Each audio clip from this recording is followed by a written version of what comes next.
अर्जुन ने दोनों ही सेनाओं में पितृव्य, पितामह, आचार्य, मामा, भाई, पुत्र, पौत्र, समवयस्क, श्वशुर, मित्र सभी आत्मीयों को ही देखा। उन युद्ध के लिए तत्पर सब बंधु बांधवों को देखकर अर्जुन को उन पर बड़ी दया आई। खिन्न होकर उसने भगवान से यह कहा। अर्जुन ने कहा, हे कृष्ण, युद्ध की इच्छा से उपस्थित इन पुत्र, पौत्र आदि आत्मियों को देखकर मेरा शरीर शिथिल हो रहा है, मुंह सूख रहा है, शरीर में कंप हो रहा है, भय और दुख से रोकटे खड़े हो रहे हैं। अर्जुन युद्ध से पीड़ित नहीं है, युद्ध विरोधी भी नहीं है। हिंसा के संबंध में उसकी कोई अरुचि भी नहीं है। उसके सारे जीवन का शिक्षण, उसके सारे जीवन का संस्कार हिंसा और युद्ध के लिए। लेकिन ये समझने जैसी बात है कि जितना ही हिंसक चित्त हो उतना ही ममत्व से भरा हुआ चित्त भी होता है। हिंसा और ममत्व साथ ही साथ जीते हैं। अहिंसक चित्त ममत्व के भी बाहर हो जाता है। असल में जिसे अहिंसक होना हो उसे मेरे का भाव ही छोड़ देना पड़ता है। मेरे का भाव ही हिंसा है, क्योंकि जैसे ही मैं कहता हूं मेरा, वैसे ही जो मेरा नहीं है वो पृथक होना शुरू हो जाता है।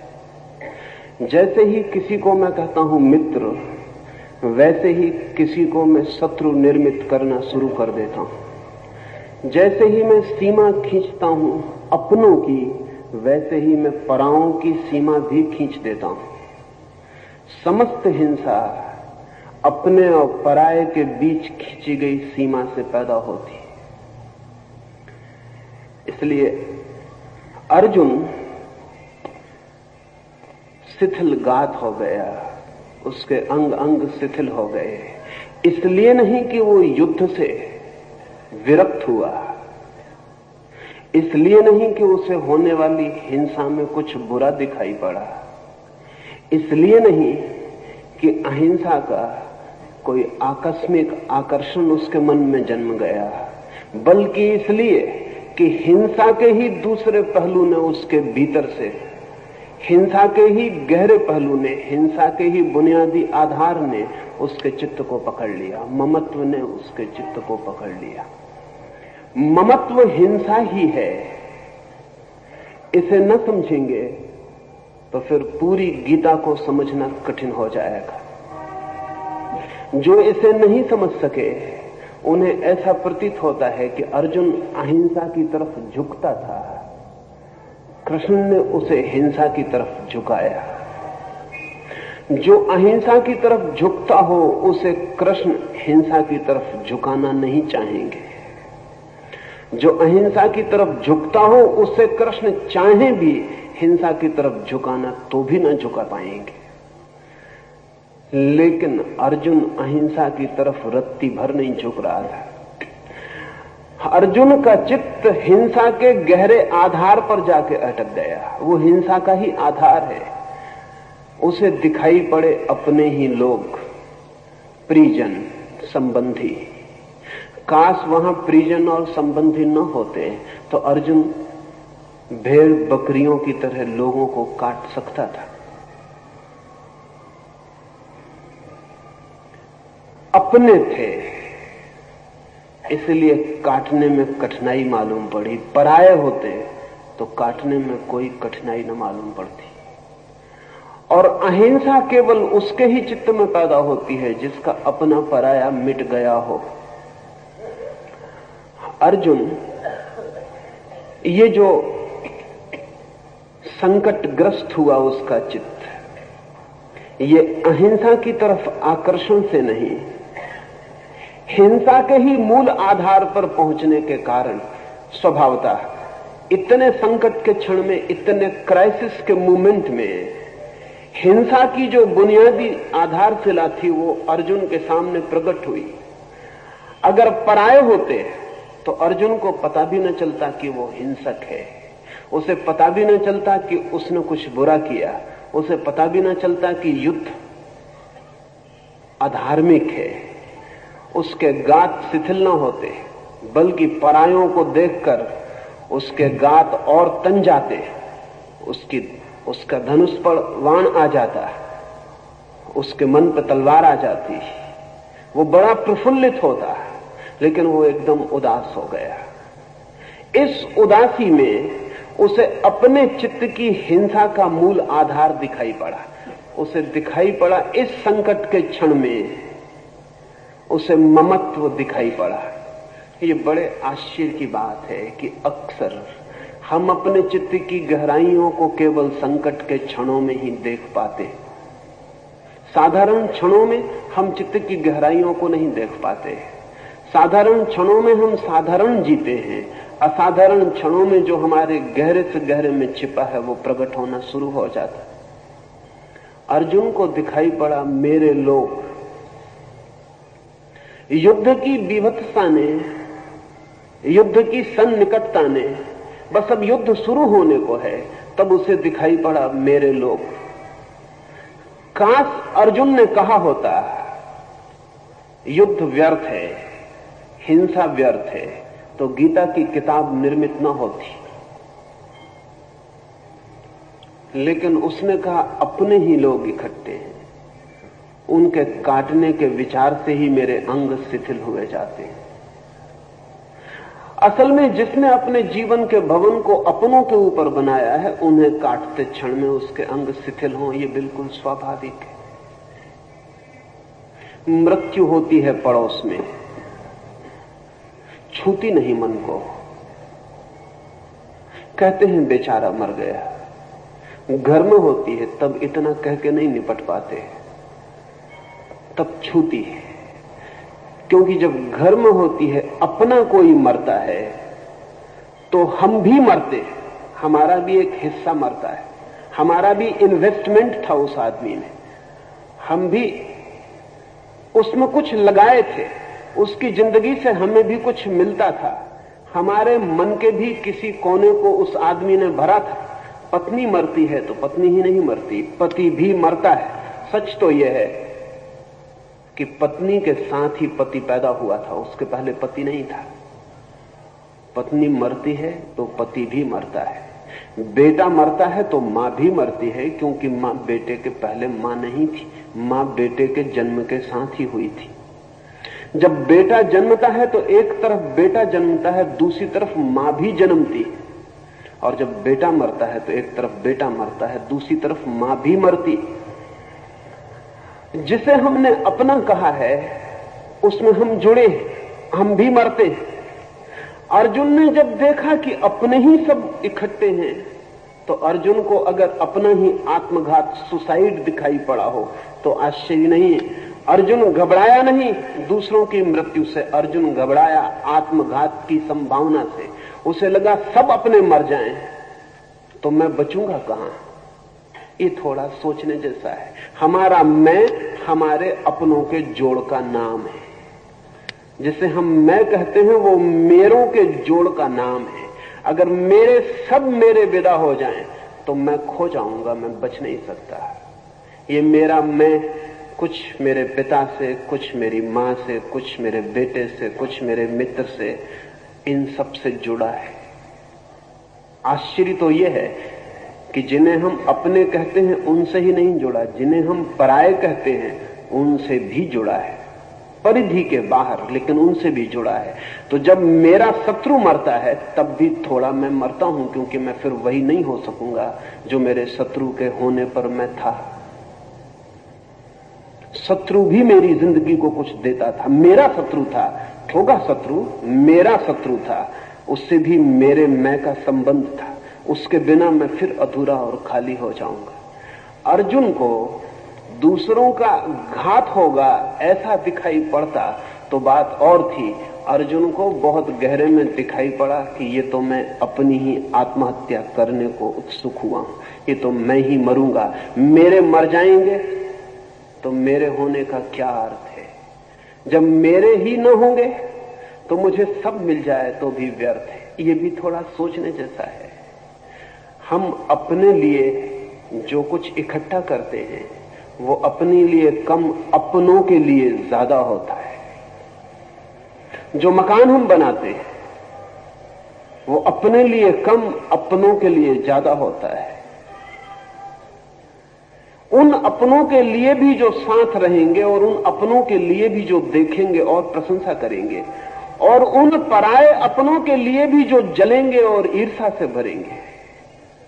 अगर इस पृथ्वी पर सबसे श्रेष्ठ भवन भी मेरे पास रह जाए और अपने न रह जाए, मित्र भी नहीं, शत्रु भी नहीं, तो अचानक मैं पाऊंगा वो भवन झोपड़ी से भी बदतर हो गया है। क्योंकि वो भवन एक फैकेड, एक दिखावा था। उस भवन के माध्यम से अपनों को, पराओं को मैं प्रभावित कर रहा था। वो भवन तो सिर्फ प्रभावित करने की एक व्यवस्था थी। अब मैं किसे प्रभावित करूं? आप जो कपड़े पहनते हैं वो अपने शरीर को ढकने को कम, दूसरे की आंखों को झपने को ज्यादा है। अकेले में सब बेमानी हो जाता है। आप जो सिंहासनों पर चढ़ते हैं वो सिंहासनों पर बैठने के आनंद के लिए कम, क्योंकि कोई सिंहासन पर बैठकर कभी किसी आनंद को उपलब्ध नहीं हुआ। पर अपनों और पराओं में जो हम सिंहासन पर चढ़ के जो करिश्मा, जो चमत्कार पैदा कर पाते हैं, उसके लिए ज्यादा। सिंहासन पर बैठे आप रह जाएं और नीचे से लोग खो जाएं, अचानक आप पाएंगे सिंहासन पर बैठे होना हास्यास्पद हो गया। उतर आएंगे, फिर शायद दोबारा नहीं चढ़ेंगे। अर्जुन को लगा उस क्षण में कि अपने ही इकट्ठे हैं दोनों तरफ, मरेंगे अपने ही। अगर जीत भी गया तो जीत का प्रयोजन क्या है? जीत के लिए जीत नहीं चाहिए जाती। जीत रस है। अपनों और पराओं के बीच जो अहंकार भरेगा उसका साम्राज्य मिलेगा। क्या होगा अर्थ? कोई अर्थ ना होगा।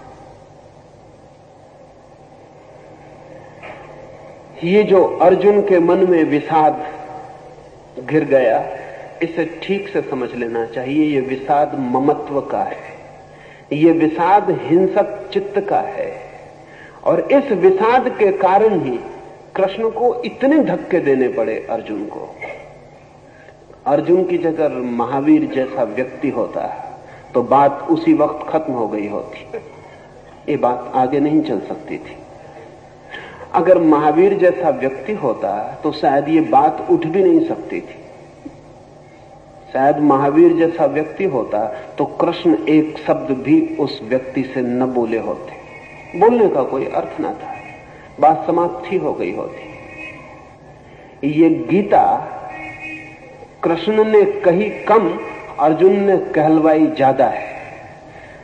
इसका असली आथर, लेखक कृष्ण नहीं है, इसका असली लेखक अर्जुन है। ये अर्जुन की ये चित्त दशा आधार बनी और कृष्ण को साफ दिखाई पड़ रहा है कि हिंसक अपनी हिंसा के पूरे दर्शन को उपलब्ध हो गया और अब हिंसा से भागने की जो बातें कर रहा है उनका कारण भी हिंसक चित्त है। अर्जुन की दुविधा अहिंसक की हिंसा से भागने की दुविधा नहीं है।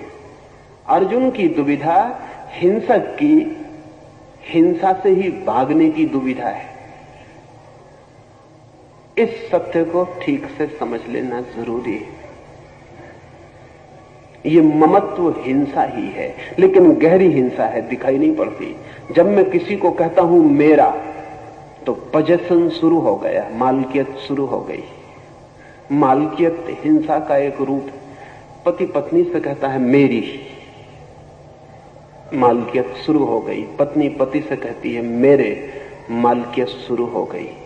और जब भी हम किसी व्यक्ति के मालिक हो जाते हैं तभी हम उस व्यक्ति की आत्मा का हनन कर देते हैं। हमने मार डाला उसे, हमने तोड़ डाला उसे।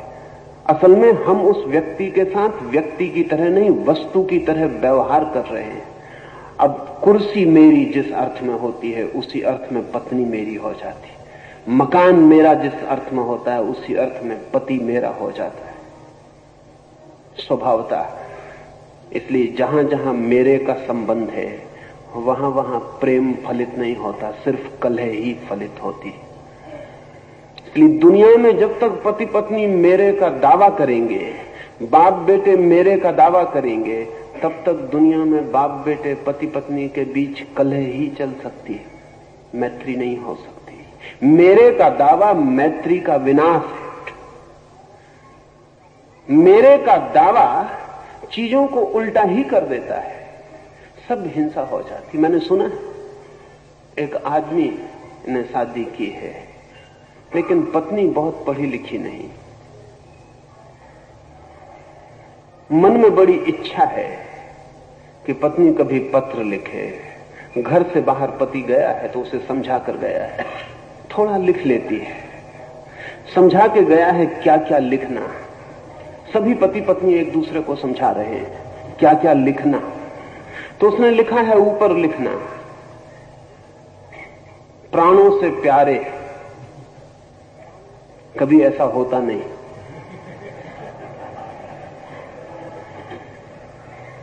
नीचे लिखना चरणों की दासी। पत्नी का पत्र तो मिला लेकिन कुछ भूल हो गई, उसने ऊपर लिखा चरणों के दास और नीचे लिखा प्राणों की प्यासी।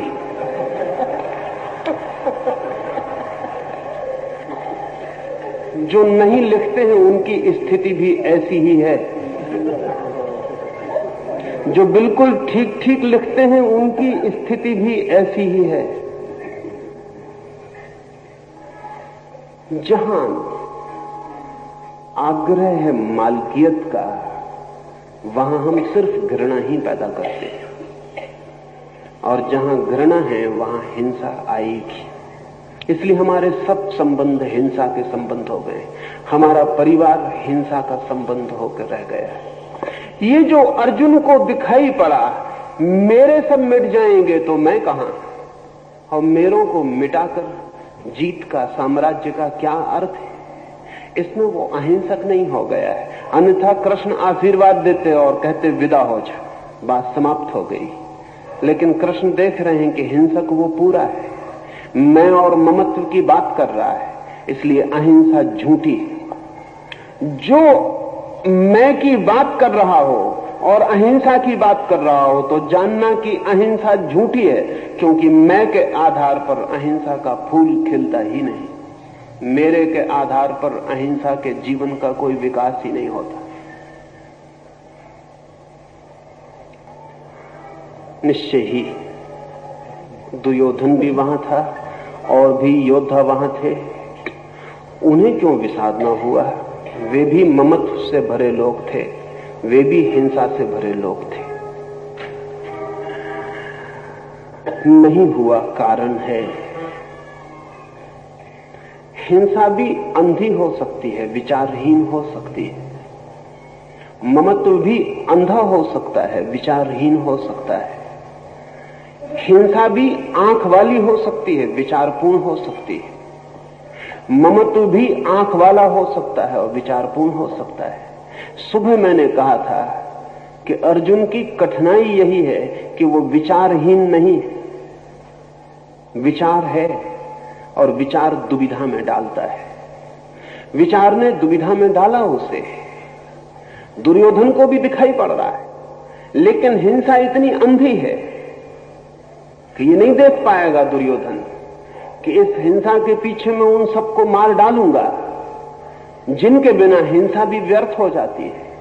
अंधेपन में ये दिखाई नहीं पड़ेगा। अर्जुन उतना अंधा नहीं है, इसलिए अर्जुन उस युद्ध के स्थल पर विशेष इस अर्थों में है कि जीवन की तैयारी उसकी वही है जो दुर्योधन की है। जीवन की तैयारी उसकी वही है जो दुर्योधन की है, लेकिन मन की तैयारी उसकी भिन्न है। मन में उसके विचार है, संदेह है, डाउट है। मन में उसके शक है, वो पूछ सकता है, वो प्रश्न उठा सकता है, और जिज्ञासा का बुनियादी सूत्र उसके पास है। और सबसे बड़े प्रश्न वे नहीं हैं जो हम जगत के संबंध में उठाते हैं। सबसे बड़े प्रश्न वे नहीं हैं जो हम पूछते हैं किसने जगत बनाया। सबसे बड़े प्रश्न वे नहीं हैं जो हम पूछते हैं कि ईश्वर है या नहीं। सबसे बड़े प्रश्न वे हैं जो हमारे मन की ही कॉन्फ्लिक्ट, मन के ही द्वंद्व से जन्मते हैं। लेकिन अपने ही मन के द्वंद्व को देख पाने के लिए विचार चाहिए, चिंतन चाहिए, मनन चाहिए। अर्जुन सोच पा रहा है, देख पा रहा है कि मैं जो हिंसा करने जा रहा हूं उसमें वे ही लोग मर जाएंगे जिनके लिए हिंसा करने का कुछ अर्थ हो सकता है। अंधा नहीं है, और ये अंधा न होना ही उसका कष्ट भी है, उसका सौभाग्य भी है। इसे समझ लेना उचित है। अंधा नहीं है, ये उसका कष्ट है। दुर्योधन कष्ट में नहीं है। दुर्योधन के लिए युद्ध एक रस है, अर्जुन के लिए युद्ध एक संकट और कष्ट हो गया। सौभाग्य भी यही है, यदि वो इस कष्ट को पार हो जाता है तो निर्विचार में पहुंच सकेगा। अगर वो इस कष्ट को पार हो जाता है तो परमात्मा में समर्पण को पहुंच सकेगा। अगर वो इस कष्ट को पार हो जाता है तो ममत्व को छोड़ने में पहुंच सकेगा। अगर इस कष्ट को पार नहीं हो पाता तो निश्चित ही ये युद्ध उसके लिए विकट संकट होगा, जिसमें वो सीजोफ्रेनिक हो जाएगा, जिसमें उसका व्यक्तित्व दो खंडों में टूट जाएगा। या तो भाग जाएगा या लड़ेगा बेमन से और हार जाएगा। जो लड़ाई बेमन से लड़ी जाए वो हारी ही जाने वाली है, क्योंकि बेमन से लड़ने का मतलब है आधा मन भाग रहा है, आधा मन लड़ रहा है। और जो आदमी अपने भीतर ही विपरीत दिशाओं में गति करता हो उसकी पराजय निश्चित है। दुर्योधन जीतेगा, फिर पूरे मन से लड़ रहा है। कुएं में भी गिर रहा है तो पूरे मन से गिर रहा है। अंधकार में भी जा रहा है तो पूरे मन से जा रहा है। असल में अंधकार में दो ही व्यक्ति पूरे मन से जा सकते हैं। एक तो वो जो अंधा है, क्योंकि उसे अंधकार और प्रकाश से कोई अंतर नहीं पड़ता है। एक वो जिसके पास आत्मिक प्रकाश है, क्योंकि तब अंधकार को उसका होना ही अंधकार को मिटा देता है। अर्जुन या तो दुर्योधन जैसा हो जाए, नीचे गिर जाए, विचार से विचारहीनता में गिर जाए तो युद्ध में चला जाएगा, और या कृष्ण जैसा हो जाए, विचार से निर्विचार में पहुंच जाए, इतना ज्योतिर्मय हो जाए, इतना ज्योति से भर जाए भीतरी कि देख पाए कि कौन मरता है, कौन मारा जाता है। देख पाए कि ये जो सब हो रहा है स्वप्न से ज्यादा नहीं है। या तो इतने बड़े सत्य को देख पाए तो युद्ध में जा सकता है, या इतने बड़े असत्य को देख पाए कि हम उनको ही मारकर आनंद को उपलब्ध हो जाएंगे जिनके लिए मारने की चेष्टा कर रहे हैं। या तो दुर्योधन के असत्य में उतर जाए तो अर्जुन निश्चिंत हो जाएगा, या कृष्ण के सत्य में पहुंच जाए तो अर्जुन निश्चिंत हो जाएगा। अर्जुन एक तनाव है। नीत्शे ने कहीं कहा है कि आदमी एक सेतु है, ए ब्रिज, दो अलग अलग पारों को जोड़ता हुआ। आदमी एक तनाव है, या तो पशु हो जाए तो सुख को पाले, या परमात्मा हो जाए तो आनंद को पाले। लेकिन जब तक आदमी है तब तक सुख भी नहीं पा सकता, तब तक आनंद भी नहीं पा सकता। तब तक सुख और आनंद के बीच सिर्फ खिंच सकता है, एंजाइटी और तनाव भर हो सकता है। इसलिए हम दोनों काम करते हैं जीवन में। शराब पी के पशु हो जाते हैं, थोड़ा सुख मिलता है, सेक्स में थोड़ा सुख मिलता है, पशु में वापस उतर जाते हैं, नीचे गिर जाते हैं विचार से तो थोड़ा सुख मिलता है। दुनिया में शराब का इतना आकर्षण किसी और कारण से नहीं। शराब हमें वापस पशु में पहुंचा देने की सुविधा बन जाती है। नशा करके हम वही हो जाते हैं जहां सभी पशु, फिर हम पशु जैसे निश्चिंत, क्योंकि पशु कोई चिंता नहीं करता, कोई पशु पागल नहीं होता, सिर्फ सर्कस के पशु पागल होते हैं। क्योंकि सर्कस का पशु करीब करीब आदमी की हालत में आ जाता है, आदमी करीब करीब सर्कस के पशु की हालत में है। कोई पशु पागल नहीं होता और किसी पशु के लिए विक्षिप्तता, चिंता, अनिद्रा, इंसोमेनिया ऐसी बीमारियां नहीं आती। कोई पशु आत्मघात नहीं करता, सुसाइड नहीं करता, क्योंकि आत्मघात के लिए बहुत चिंता इकट्ठी हो जानी जरूरी है। बड़े मजे की बात है, कोई पशु बोर्डम अनुभव नहीं करता, वो कभी ऊबता नहीं। एक भैंस है, वो रोज घास वही चरती रहेगी, वो कभी नहीं ऊबती। ऊबने का कोई सवाल नहीं है। ऊबने के लिए विचार चाहिए, बोर्डम के लिए, ऊब के लिए विचार चाहिए।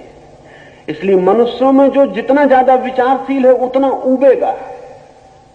मनुष्यों में जो जितना ज्यादा विचारशील है उतना चिंता से भर जाएगा। मनुष्यों में जो जितना ज्यादा विचारशील है वो पागल हो सकता है।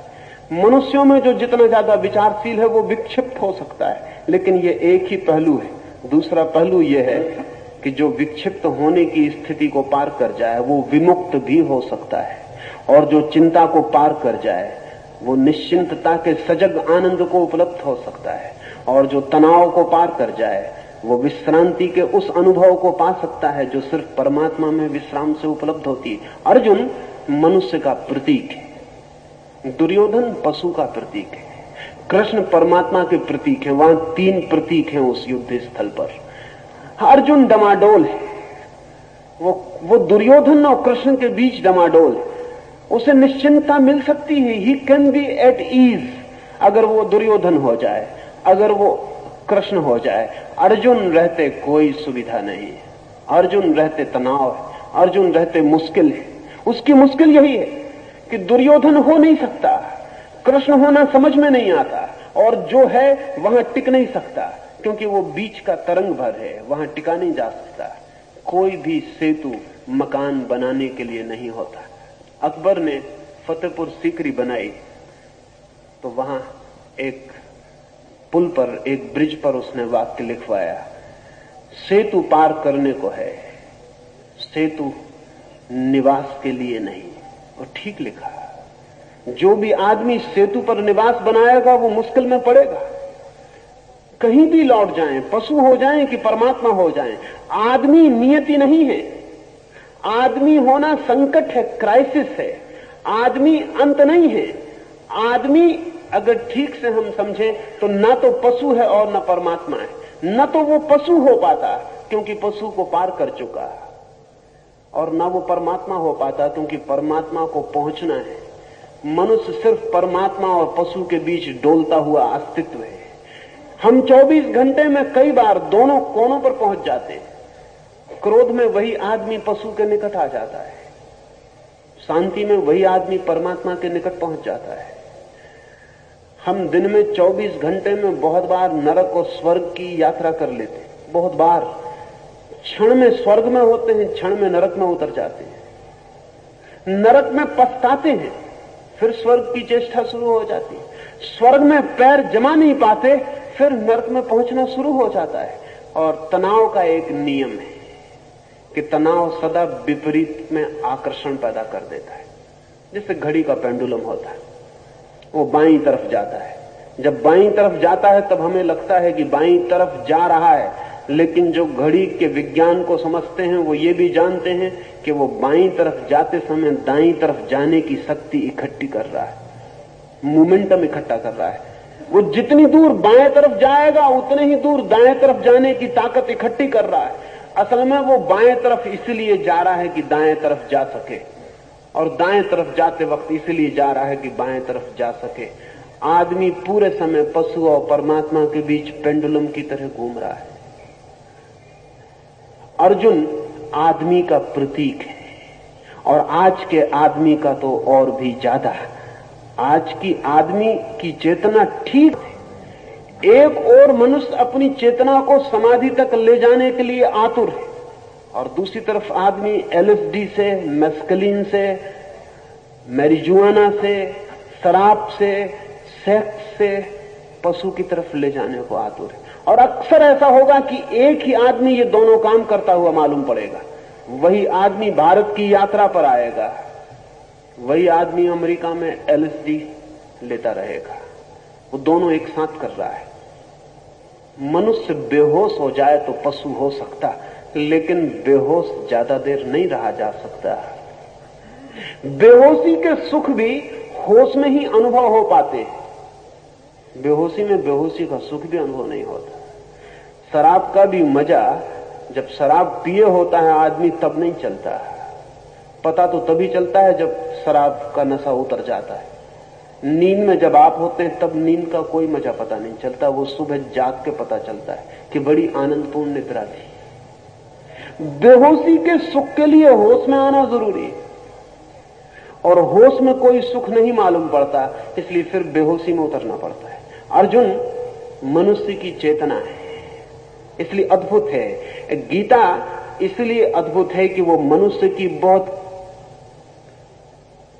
आंतरिक मनस्थिति का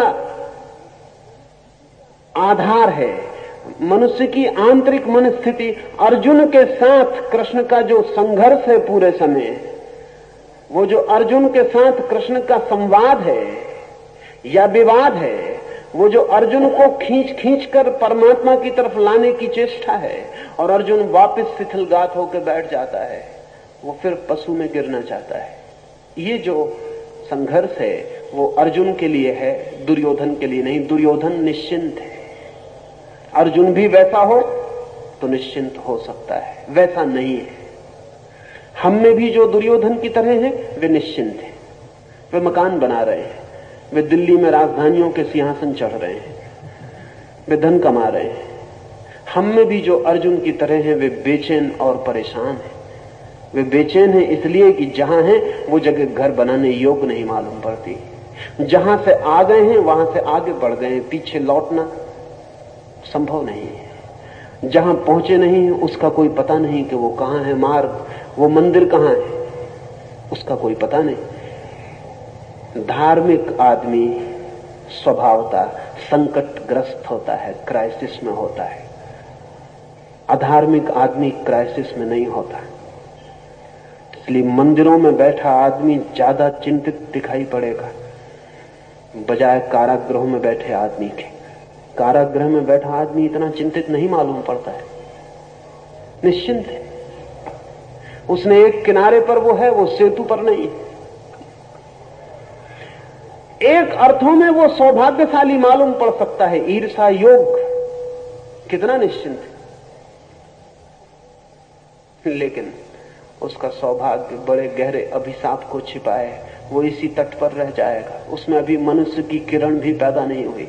मनुष्य के साथ ही उपद्रव शुरू होता है, मनुष्य के साथ ही संताप शुरू होता है, क्योंकि मनुष्य के साथ ही परमात्मा होने की संभावना, पोटेंशियलिटी के द्वार खुलते।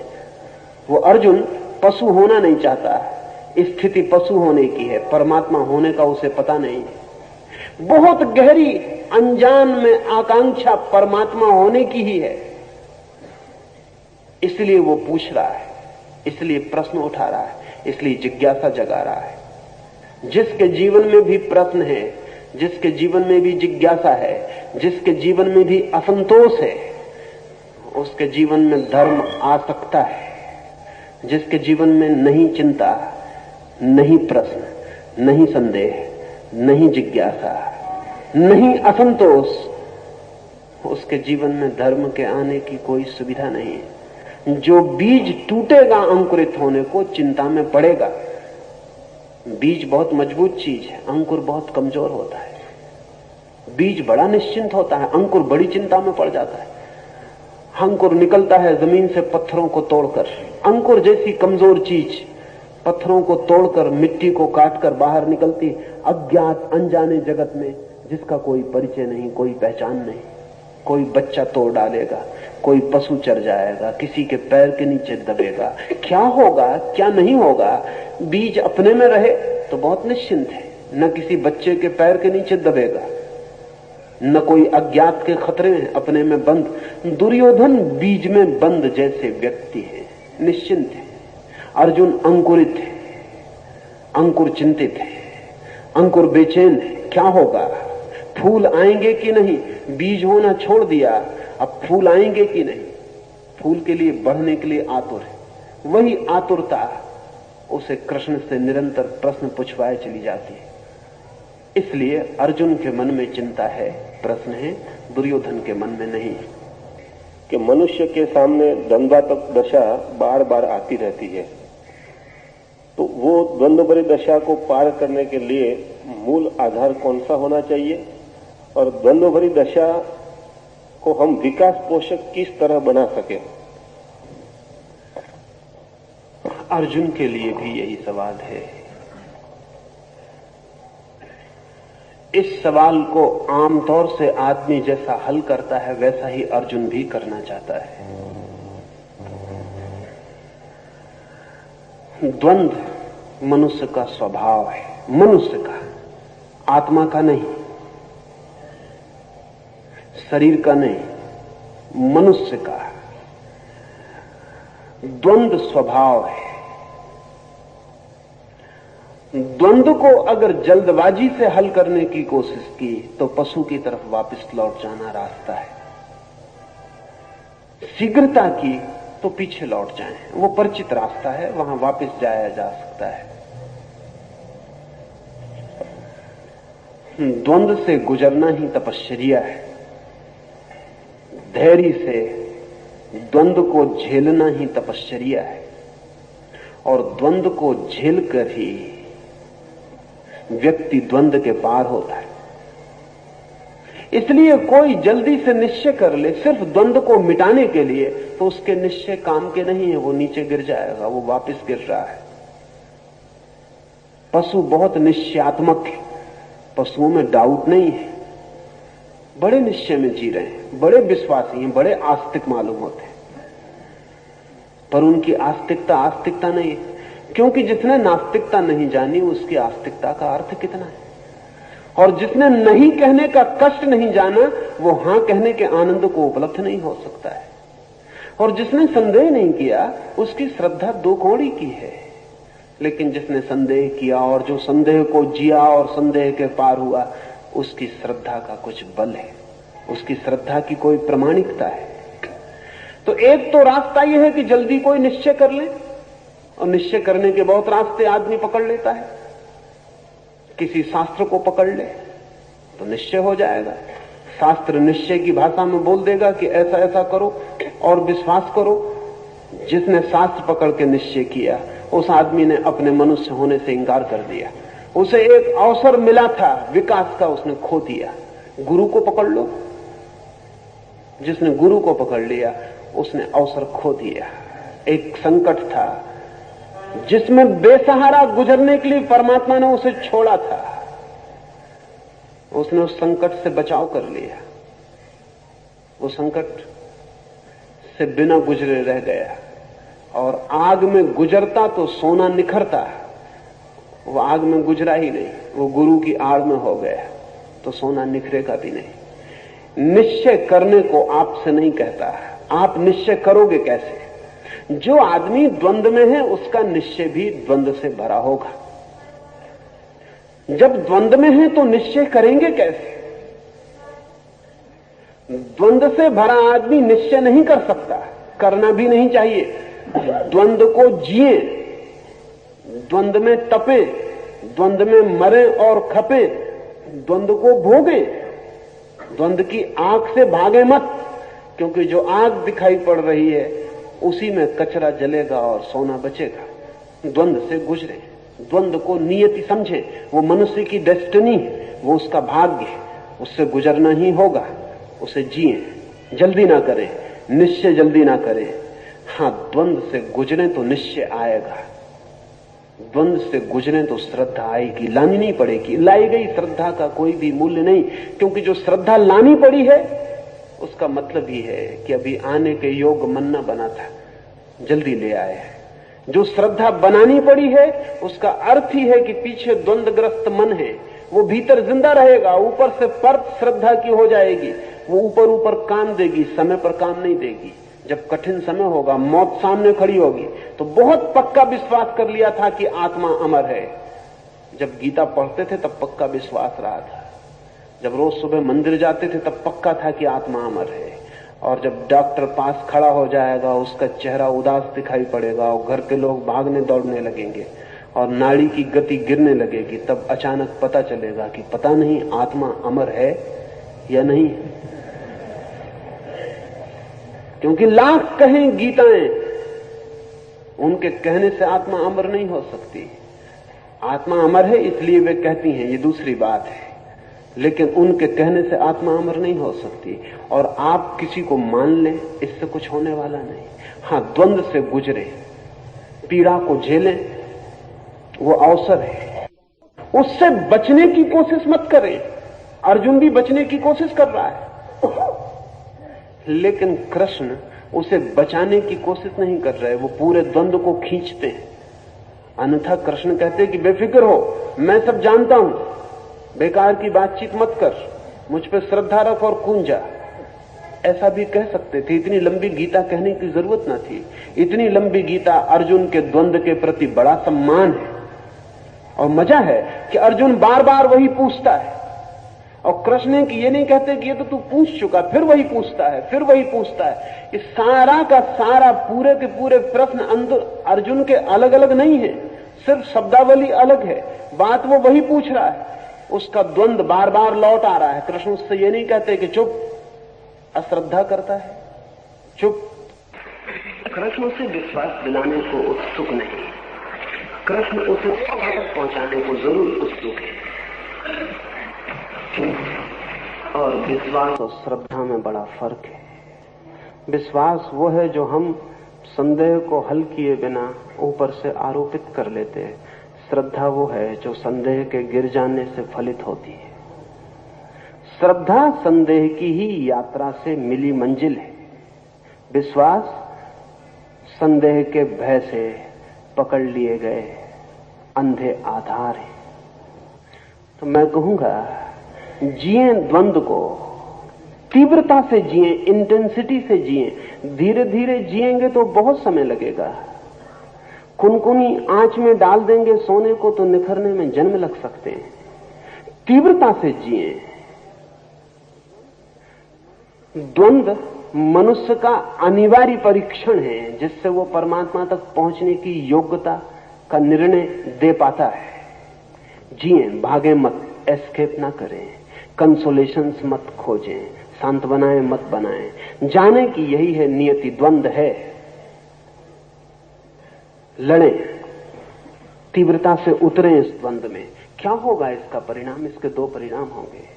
जैसे ही कोई व्यक्ति अपने चित्त के द्वंद में पूरी तरह उतरने को राजी हो जाता है, वैसे ही उस व्यक्ति के भीतर एक तीसरा बिंदु भी पैदा हो जाता है। दो के अलावा तीसरी ताकत भी पैदा हो जाती है। जैसे ही कोई व्यक्ति अपने द्वंद को जीने के लिए राजी होता है, वैसे ही उसके भीतर दो नहीं तीन शुरू हो जाते हैं। द थर्ड फोर्स, वो जो निर्णय करती है कि जिएंगे द्वंद को, वो द्वंद के बाहर है, वो द्वंद के भीतर नहीं। मैंने सुना है, सेंट तेरेसा एक ईसाई फकीर औरत हुई। उसके पास 3 पैसे थे और एक दिन सुबह उसने गांव में कहा कि मैं एक बड़ा चर्च बनाना चाहती हूं, मेरे पास काफी पैसे आ गए। लोग हैरान हुए, क्योंकि कल भी उसको लोगों ने भीख मांगते देखा था। लोगों ने पूछा कि इतने अचानक पैसे कहां से आ गए जिससे बड़ा चर्च बनाने का ख्याल है। उसने अपना भिक्षा पात्र दिखाया, उसमें 3 पैसे थे। लोगों ने कहा, पागल तो नहीं हो गई तेरेसा? वैसे हम पहले ही सोचते थे कि तेरा दिमाग कुछ गड़बड़ है। असल में भगवान की तरफ जो लोग जाते हैं, उनका दिमाग उनके लिए थोड़ा गड़बड़ दिखाई पड़ता ही है, जो नहीं जाते हैं।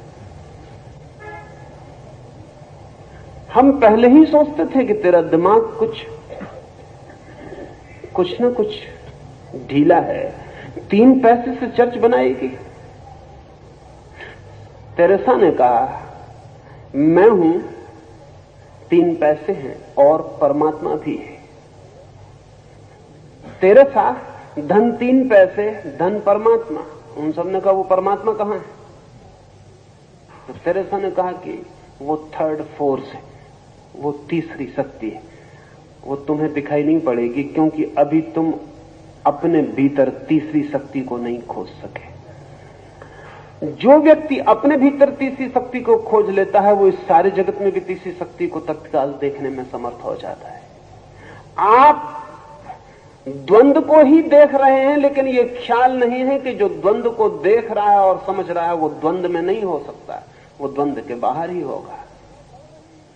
अगर दो लड़ रहे हैं आपके भीतर तो निश्चित ही आप उन दोनों के बाहर हैं, अन्यथा देखेंगे कैसे?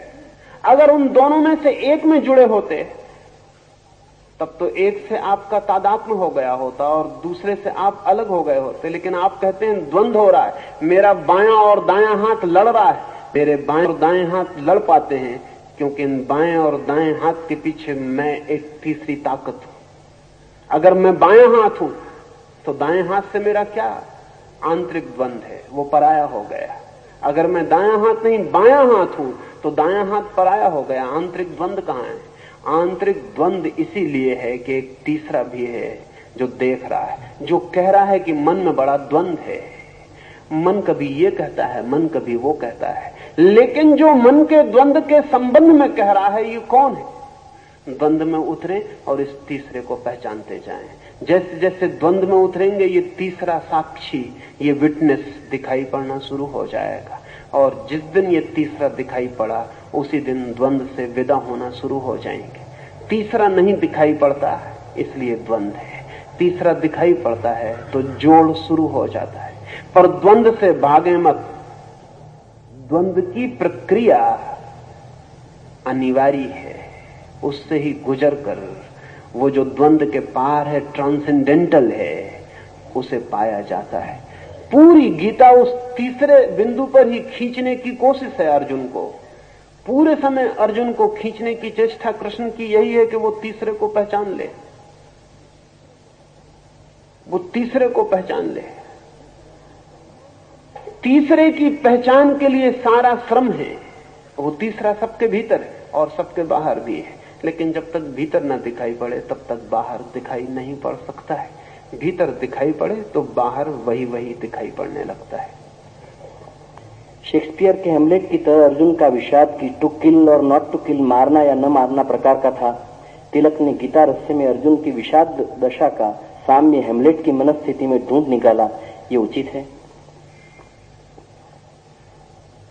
शास्त्र जो कहता है वो अर्जुन के लिए बिल्कुल ठीक ही कहता है। अर्जुन की भी संकट अवस्था एग्जिस्टेंशियल ही थी। शास्त्र कामो या उनामुनो या जेस्पर या हाइडेगर, पश्चिम में जो भी अस्तित्ववादी विचार रखे वे ठीक अर्जुन की मनस्थिति में। इसलिए सावधान रहना, पश्चिम में कृष्ण पैदा हो सकता है, क्योंकि जहां अर्जुन की मनस्थिति हो वहां कृष्ण के पैदा होने की संभावना हो जाती। पूरा पश्चिम एग्जिस्टेंशियल क्राइसिस में, पूरे पश्चिम के सामने मनुष्य की चिंतातुरता एकमात्र सत्य होकर खड़ी हो गई है। क्या करें और क्या न करें, इधर आर, यह या वह, क्या चुने क्या न चुने, कौन सा मूल्य चुनने योग्य है, कौन सा मूल्य चुनने योग्य नहीं है, सब संदिग्ध हो गया। और ध्यान रहे कि पश्चिम में भी ये जो अस्तित्ववादी चिंतन पैदा हुआ, ये दो युद्धों के बीच से पैदा हुआ है। शास्त्र या कामू या उनामुनो पिछले दो महायुद्धों की परिणति है। पिछले दो महायुद्धों ने पश्चिम के चित्त में भी वो स्थिति खड़ी कर दी है जो अर्जुन के चित्त में महाभारत के सामने खड़ी हो गई थी। विगत दो युद्धों ने पश्चिम के सारे मूल्य डगमगा दिए। और अब सवाल यह है कि लड़ना नहीं लड़ना, लड़ने से क्या होगा। और ठीक स्थिति वैसी है कि अपने सब मर जाएंगे तो लड़ने का क्या अर्थ है। और जब युद्ध की इतनी विकट स्थिति खड़ी हो जाए तो शांति के समय में बनाए गए सब नियम संदिग्ध हो जाएं तो आश्चर्य नहीं। ये ठीक सवाल उठाया है शास्त्र, ठीक अर्जुन की मनस्थिति में। खतरा दूसरा है। छात्र की मनस्थिति से खतरा नहीं है, छात्र अर्जुन की मनस्थिति में है, लेकिन समझ रहा है कृष्ण की मनस्थिति में। खतरा वहां है अर्जुन की मनस्थिति में। जिज्ञासा करे ठीक है, प्रश्न पूछे ठीक है, वो उत्तर दे रहा है, खतरा वहां है। खतरा यहां है कि छात्र जिज्ञासा नहीं कर रहा, छात्र पूछ नहीं रहा कि क्या है ठीक, छात्र उत्तर दे रहा है कि कुछ भी ठीक नहीं है। छात्र उत्तर दे रहा है कि कुछ भी ठीक नहीं है, कोई मूल्य नहीं है, अस्तित्व अर्थहीन है, मीनिंगलेस है। ये जो उत्तर दे रहा है कि ईश्वर नहीं है जगत में, आत्मा नहीं है जगत में, मृत्यु के बाद बचना नहीं है जगत में, सारा का सारा अस्तित्व एक अव्यवस्था है, एक अनार्की है, एक संयोगजन्य घटना है, इसमें कोई सार नहीं है कहीं भी। ये उत्तर दे रहा है, यहां खतरा है। अर्जुन भी उत्तर दे सकता था, लेकिन अर्जुन सिर्फ जिज्ञासा कर रहा है।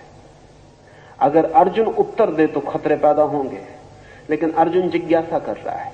और मैं मानता हूं कि जिसे दिखाई पड़ता हो, जैसा छात्र को दिखाई पड़ता है कि कोई मूल्य नहीं, एक वैल्यूलेसनेस है, जिसे दिखाई पड़ता है कोई अर्थ नहीं, कोई प्रयोजन नहीं, अगर सच में ही ऐसा दिखाई पड़ता है तब तो छात्र को कुछ कहने का भी अर्थ नहीं, चुप हो जाना चाहिए।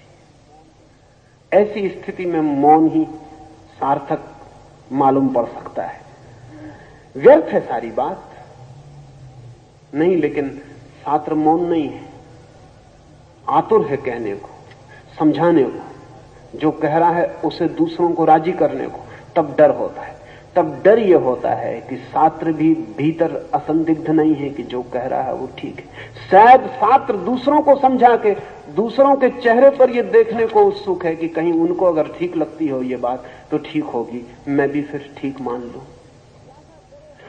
छात्र जिज्ञासा करे वहां तक ठीक है, लेकिन पश्चिम में एग्जिस्टेंशियलिस्ट विचारक जिज्ञासा को उत्तर बना रहे हैं। और जब जिज्ञासा उत्तर बनती है, और जब शिष्य गुरु हो जाता है, और जब पूछना ही बताना बन जाता है, तब एक क्राइसिस ऑफ वैल्यूज पैदा होती, जो कि पश्चिम में पैदा हुई। सब अस्त व्यस्त हो गया है, सब अस्त व्यस्त हो गया। उस अस्त व्यस्तता में कहीं कोई राह नहीं दिखाई पड़ती। नहीं दिखाई पड़ती इसलिए नहीं कि राह नहीं है, राह तो सदा है, लेकिन अगर हम ये मान ही लें कि राह है ही नहीं, यही हमारा उत्तर बन जाए, तो फिर राह दिखाई पड़नी असंभव है। अर्जुन ये नहीं मानता। अर्जुन बड़ी जिज्ञासा कर रहा है कि राह होगी। मैं खोजता हूं, मैं पूछता हूं, आप मुझे बताएं।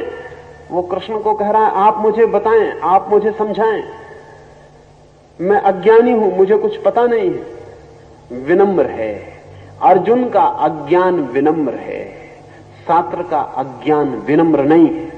छात्र का अज्ञान बहुत असर्टिव है, खतरा है। और जब अज्ञान असर्टिव होता है, जब अज्ञान मुखर होता है, तो जितने खतरे होते हैं उतने खतरे और किसी बात से नहीं होते। लेकिन अक्सर ऐसा होता है कि अज्ञान मुखर होता है। अर्जुन पूछ रहा है, वो कहता है मुझे पता नहीं है, मैं संदेह में पड़ गया हूं, मैं डूबा जा रहा हूं संकट में, मुझे कोई मार्ग दें। लेकिन मार्ग हो सकता है, इसकी उसकी खोज जारी है।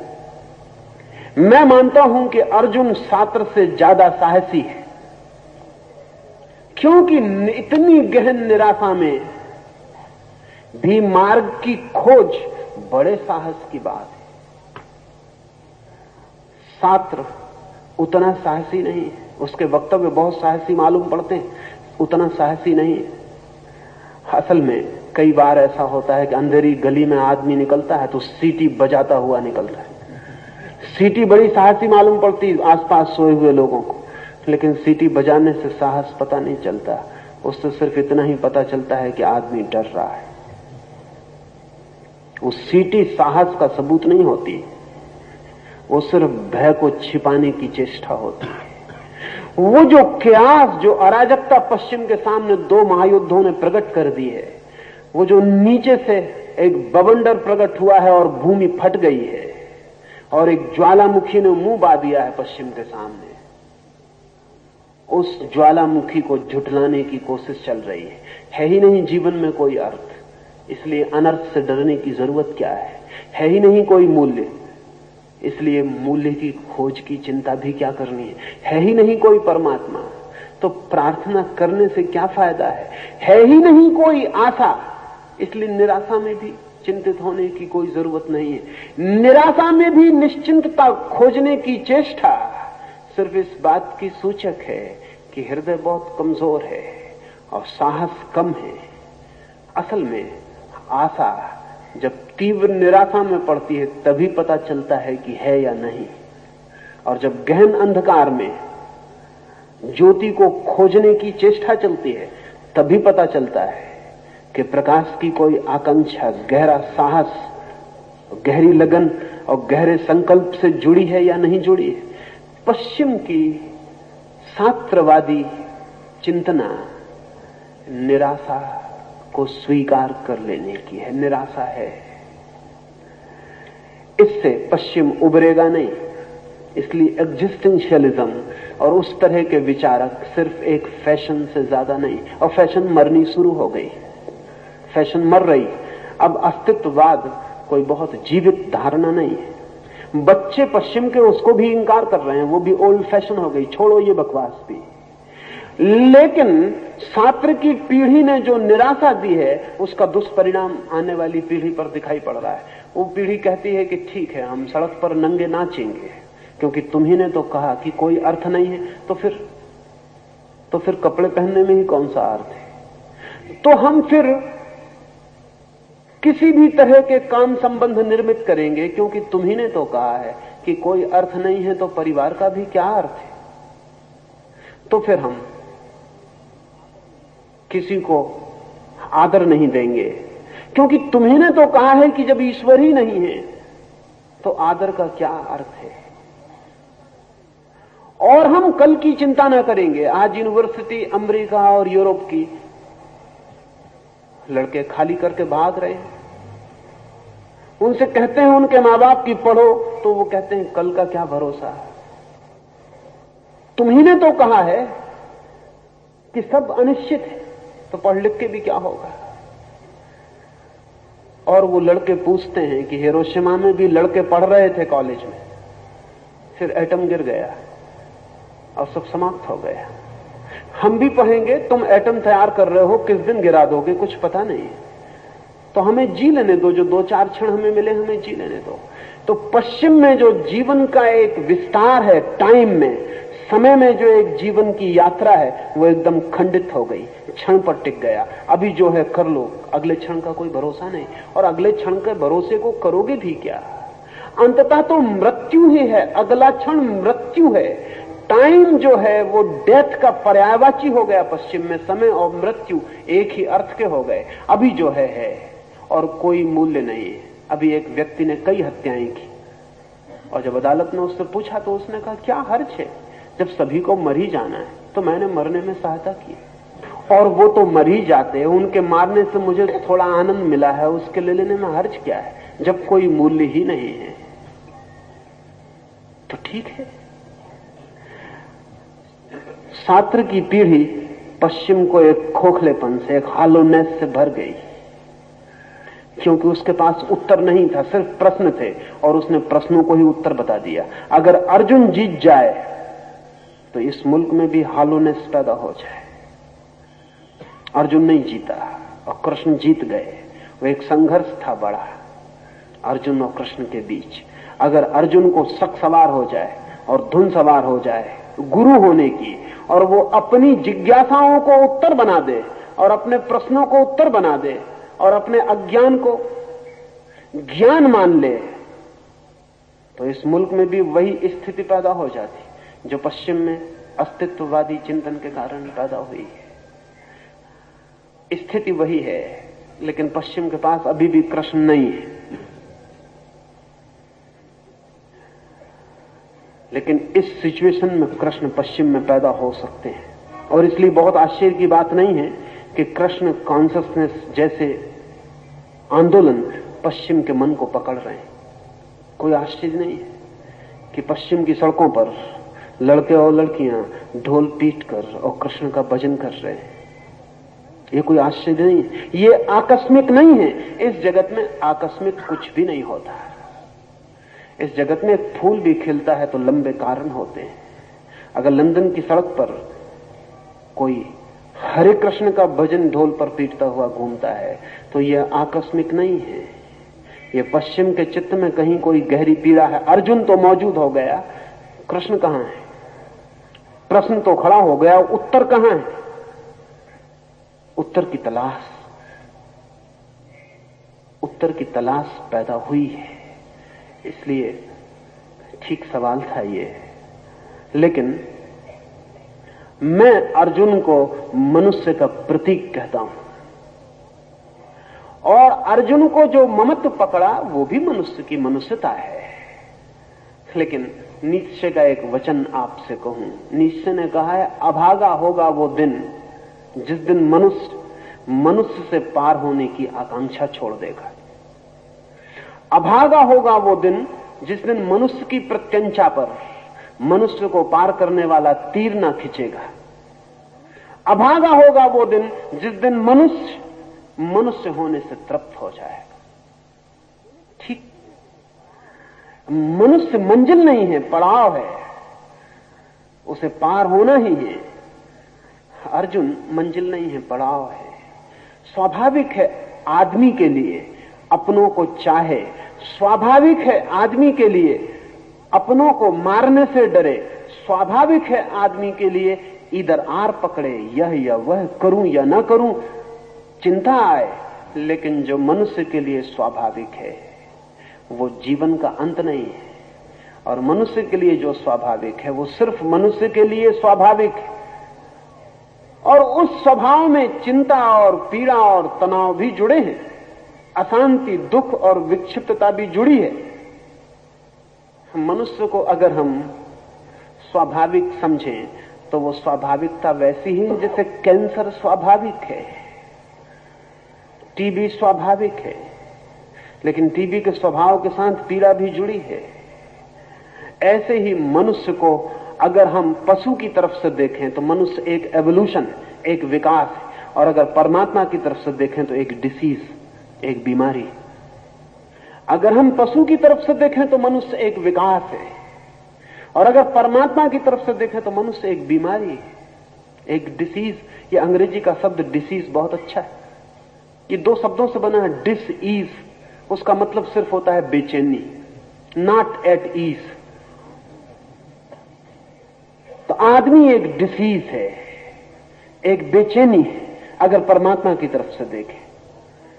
और अगर पशु भी हमारे संबंध में सोचते होंगे तो वे भी नहीं सोचते होंगे कि हम विकास हैं, वो भी सोचते होंगे कि हमारे बीच से कुछ लोग गड़बड़ हो गए, विक्षिप्त हो गए, इनका दिमाग खराब हो गया, सिवाय परेशानी के। क्योंकि जब कोई पशु देखता होगा कि आदमी साइकियाट्रिस्ट के दफ्तर में जाता है, आदमी मनोवैज्ञानिक के पास अपने मन की जांच के लिए जाता है, जब देखते होंगे आदमी पागल खाने खड़े करता है, और जब देखते होंगे कि आदमी दिन रात चिंता में जीता है, तो पशु भी कभी सोचते होंगे, कभी न कभी उनकी जमात बैठती होगी और वो सोचते होंगे इन बेचारों को कितना समझाया था, मत आदमी बनो। नहीं माने हैं और फल भोग रहे हैं। जैसा कि पिता अक्सर बेटों के संबंध में सोचते हैं, पशु पिता हैं, हम उसी यात्रा से आते हैं, जरूर सोचते होंगे कितना समझाया, लेकिन बिगड़ गई ये जनरेशन, ये पीढ़ी भटक गई। लेकिन उन्हें पता नहीं कि इस भटकाव से संभावनाएं खुल गई हैं, इस भटकाव से एक बड़ी यात्रा खुली है। स्वभावतः जो घर बैठा है वो उतना परेशान नहीं होता, जो यात्रा पर निकला है वो परेशान होता है। राह की धूल भी है, राह के गड्ढे भी हैं, राह की भूलें भी हैं, राह पर भटकन भी है, अनजान रास्ता है, पास कोई नक्शा नहीं, अनचार्टर्ड है। खोजना है और चलना है, चलना है और रास्ता बनाना है। लेकिन जो चलेंगे, भूलेंगे, भटकेंगे, गिरेंगे, दुखी होंगे, वे ही पहुंचते भी हैं। अर्जुन स्वाभाविक है मनुष्य के लिए, लेकिन अर्जुन खुद पीड़ा से भरा है, वो भी मनुष्य होने की इच्छा में नहीं। वो कहता है या तो दुर्योधन हो जाए, या तो कोई समझा दे कि जो हो रहा है सब ठीक है, या कोई ऊपर उठा दे अर्जुन होने से।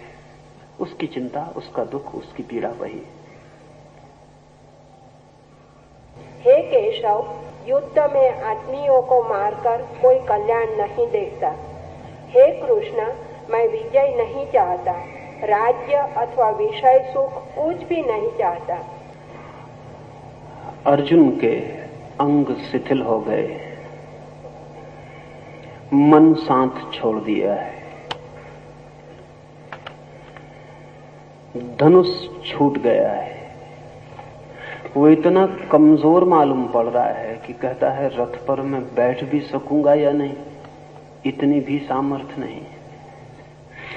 यहां दो तीन बातें समझनी जरूरी हैं। एक तो ये कि शरीर केवल हमारे चित्त का प्रतिफलन है। गहरे में मन में जो घटित होता है वो शरीर के रोए रोए तक फलित हो जाता है। ये अर्जुन बलशाली इतना अचानक ऐसा बलहीन हो गया कि रथ पर बैठना उसे कठिन मालूम पड़ रहा है। क्षण भर पहले ऐसा नहीं था। इस क्षण भर में वो बीमार नहीं हो गया, इस क्षण भर में उसके शरीर में कोई आसक्ति नहीं आ गई, इस क्षण भर में वो वृद्ध नहीं हो गया। इस क्षण भर में क्या हुआ है? इस क्षण में एक ही घटना घटी है, उसका मन क्षीण हो गया, उसका मन दुर्बल हो गया, उसका मन स्वखंडों में विभाजित हो गया, स्वविरोधी खंडों में विभाजित हो गया। जहां मन विभाजित होता है विरोधी खंडों में, तत्काल शरीर रुग्ण दीन हो जाता है। जहां मन संयुक्त होता है एक संगीतपूर्ण स्वर में, वहां शरीर तत्काल स्वस्थ और अविभाजित हो जाता है। उसके धनुष का गिर जाना,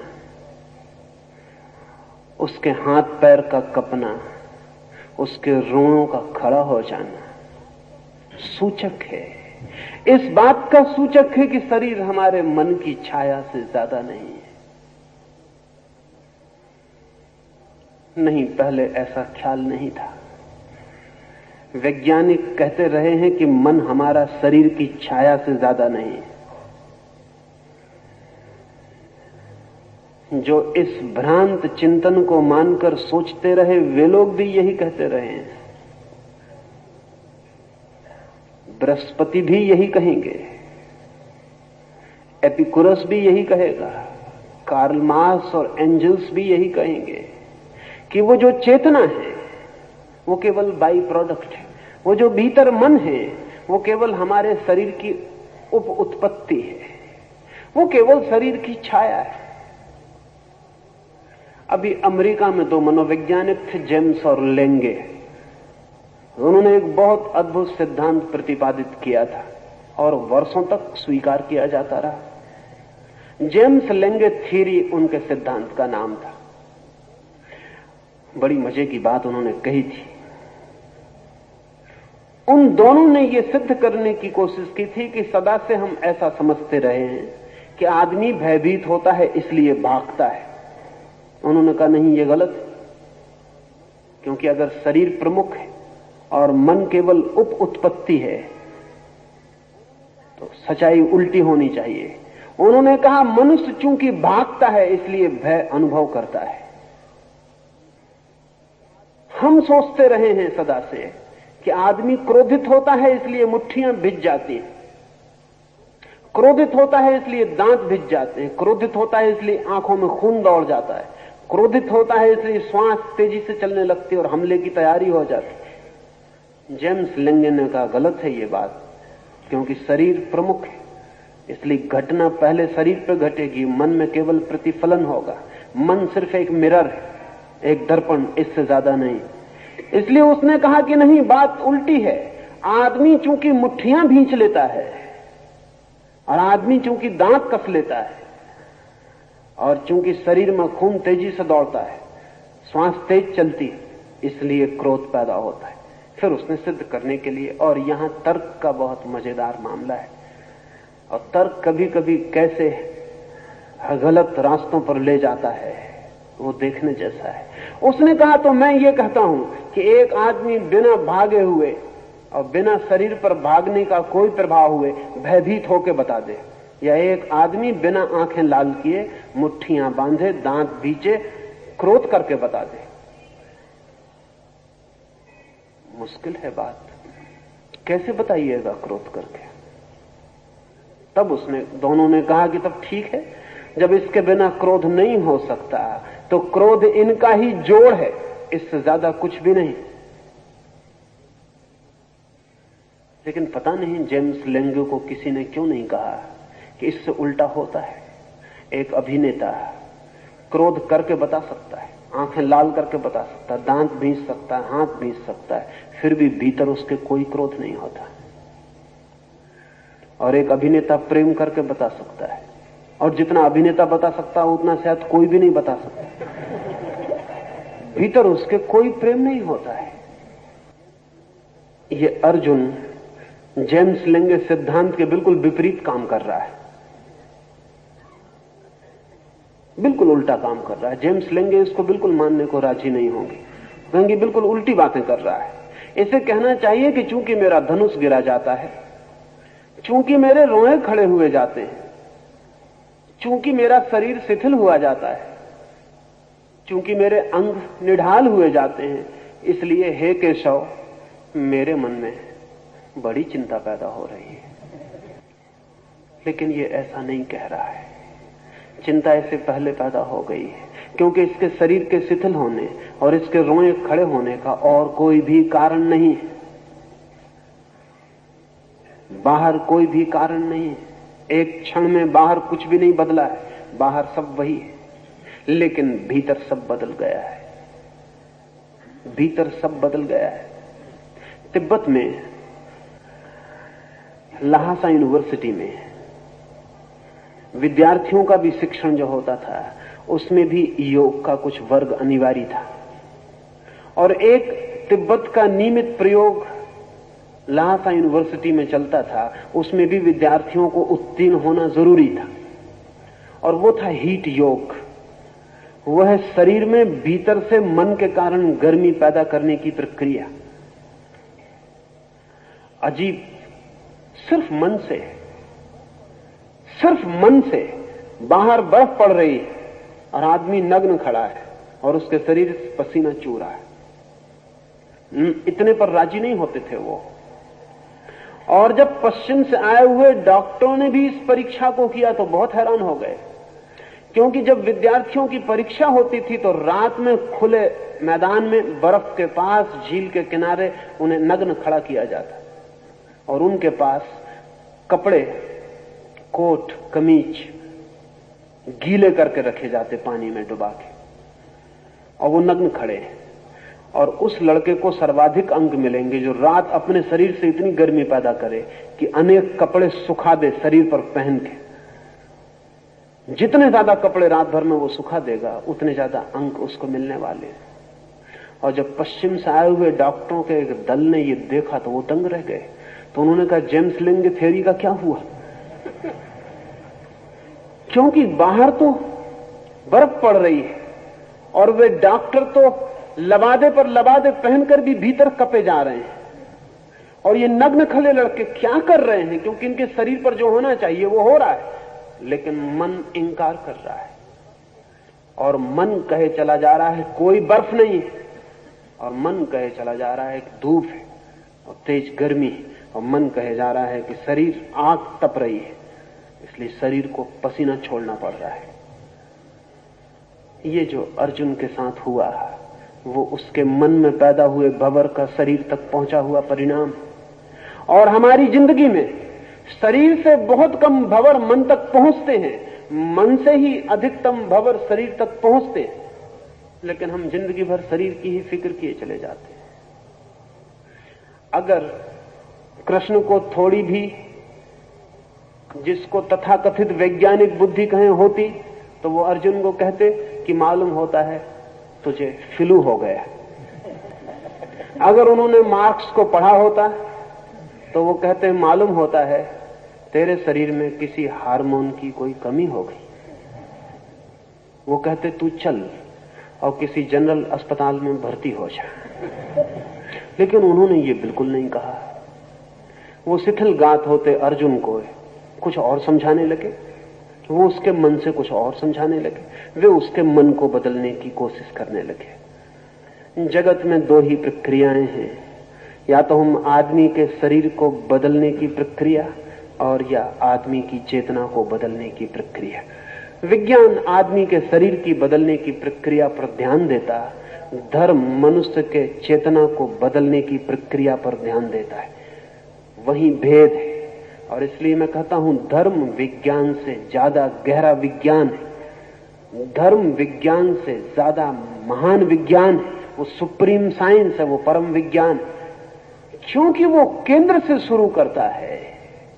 और वैज्ञानिक बुद्धि निश्चित ही केंद्र से शुरू करेगी। परिधि पर की गई चोटें जरूरी नहीं केंद्र पर पहुंचे, लेकिन केंद्र पर की गई चोटें जरूरी रूप से परिधि पर पहुंचती हैं। एक पत्ते को पहुंचाया गया नुकसान जरूरी नहीं कि जड़ों तक पहुंचे, अक्सर तो नहीं पहुंचेगा, पहुंचने की कोई जरूरत नहीं है, लेकिन जड़ों को पहुंचाया गया नुकसान पत्तों तक जरूर पहुंच जाएगा, पहुंचना ही पड़ेगा।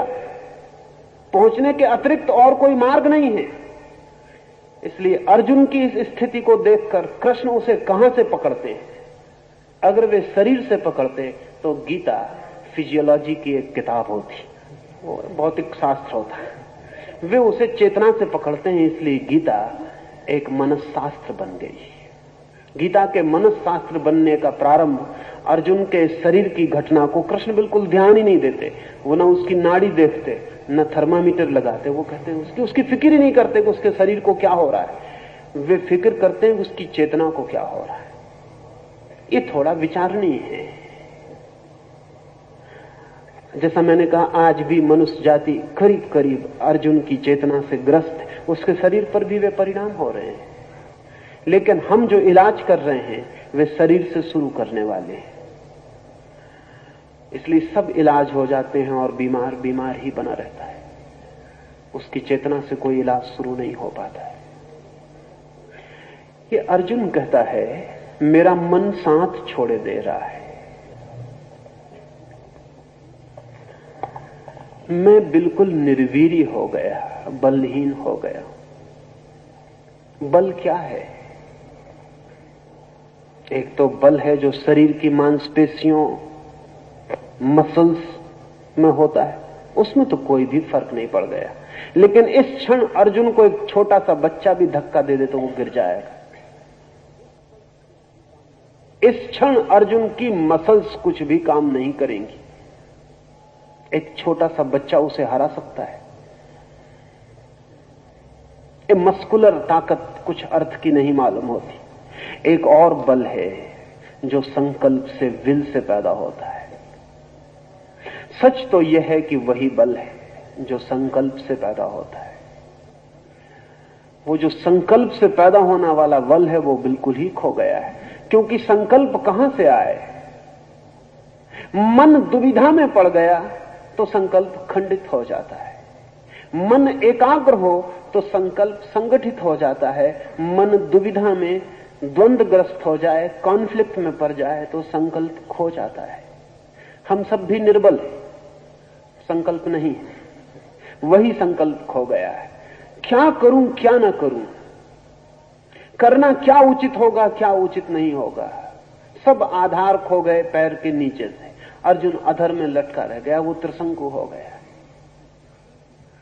ये प्रत्येक मनुष्य की स्थिति है। और इसलिए अद्भुत सत्य है कुरान में, और अद्भुत सत्य है बाइबल में, और अद्भुत सत्य है जैन अवेस्ता में, और अद्भुत सत्य है ताओ ते किंग में, और दुनिया के अनेक अनेक ग्रंथों में अद्भुत सत्य हैं। लेकिन गीता फिर भी विशिष्ट है, और उसका कुल कारण इतना है कि वो धर्मशास्त्र कम, मनसशास्त्र साइकोलॉजी ज्यादा है। उसमें कोरे स्टेटमेंट नहीं है कि ईश्वर है और आत्मा है, तो उसमें कोई दार्शनिक वक्तव्य नहीं है, कोई दार्शनिक तर्क नहीं है। गीता मनुष्य जाति का पहला मनोविज्ञान है, वो पहली साइकोलॉजी है, इसलिए उसके मूल्य की बात ही और है। अगर मेरा बस चले तो कृष्ण को मनोविज्ञान का पिता मैं कहना चाहूंगा। वो पहले व्यक्ति हैं जो दुविधाग्रस्त चित्त, माइंड इन कॉन्फ्लिक्ट, संतापग्रस्त मन, खंड खंड टूटे हुए संकल्प को अखंड और इंटीग्रेट करने की, कहें कि वो पहले आदमी हैं जो साइको एनालिसिस का, मनस विश्लेषण का उपयोग करते हैं। सिर्फ मनस विश्लेषण का ही नहीं, बल्कि साथ एक और दूसरी बात का भी, मनस संश्लेषण का भी, साइको सिंथेसिस का भी। तो कृष्ण सिर्फ फ्राइड की तरह मनोविश्लेषक नहीं है, वे संश्लेषक भी हैं। वे मन को खोज ही नहीं करते कि क्या क्या खंड है उसके, वे इसकी भी खोज करते हैं कि वो कैसे अखंड, इंडिविजुएशन को अर्जुन कैसे अखंड हो जाए। और ये अर्जुन की चित्त दशा हम सबकी चित्त दशा है। लेकिन शायद संकट के इतने तीव्र क्षण में हम कभी नहीं होते। हमारा संकट भी कुनकुना, ल्यूकवार्म होता है, इसलिए हम उसको सहते चले जाते हैं। इतना ड्रामेटिक, इतना नाटकीय संकट हो तो शायद हम भी अखंड होने के लिए आतुर हो जाएं।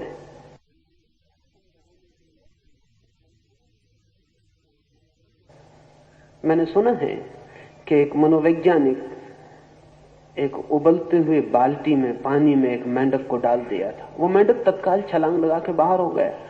वो मेंढक अर्जुन की हालत में पड़ गया था। उबलता हुआ पानी, मेंढक कैसे एडजस्ट करे, छलांग लगा के बाहर हो गया। घंटे में उबलने तक लाया, वो करता रहा धीरे धीरे गर्म। वो जो मेंढक था हम जैसा राजी होता गया। थोड़ा पानी गर्म हुआ, मेंढक भी थोड़ा गर्म हुआ। उस मेंढक ने कहा अभी ऐसी कोई छलांग लगाने की खास बात नहीं, चलेगा। वो एडजस्टमेंट करता चला गया जैसा हम सब करते चले जाते हैं। 24 घंटे में वो एडजस्टेड हो गया। जब पानी उबला तब एडजस्टेड रहा, क्योंकि अभी उसको फर्क नहीं मालूम पड़ा। रत्ती रत्ती बढ़ा, एक रत्ती से दूसरी रत्ती में कोई छलांग लगाने जैसी बात नहीं। उसने कहा इतने से राजी हो गए तो इतने से और सही। वो मर गया। पानी उबलता रहा, वो उसी में उबल गया, छलांग न लगाई। मेंढक छलांग लगा सकता। अब मेंढक को छलांग लगाने से ज्यादा स्वाभाविक और कुछ भी नहीं है, मगर वो न हो सका। अर्जुन उबलते हुए पानी में एकदम पड़ गया है, उबलती हुई, इसलिए अर्जुन एकदम धनुष बाण छोड़ दिया। हम अपनी तराजू भी नहीं छोड़ सकते इस तरह, हम अपना गज भी नहीं छोड़ सकते इस तरह, हम अपनी कलम भी नहीं छोड़ सकते इस तरह। और रथ पर ही बैठने में एकदम इतना कमजोर हो गया। क्या हुआ? संकट से इतनी तीव्रता से राजी होना, एडजस्ट होना मुश्किल हो गया। तो मैं आपसे कहना चाहूंगा कि राजी मत होते चले जाना। नहीं, सबको ऐसे मौके नहीं आते कि महाभारत हो हर एक की जिंदगी में, और बड़ी कृपा है भगवान की, ऐसा हर एक आदमी को महाभारत का मौका लाना पड़े तो कठिनाई होगी बहुत। लेकिन जिंदगी महाभारत है, पर लंबे फैलाव पर है। त्वरा नहीं है उतनी, तीव्रता नहीं है उतनी, सघनता नहीं है उतनी। धीमे धीमे सब होता रहता है।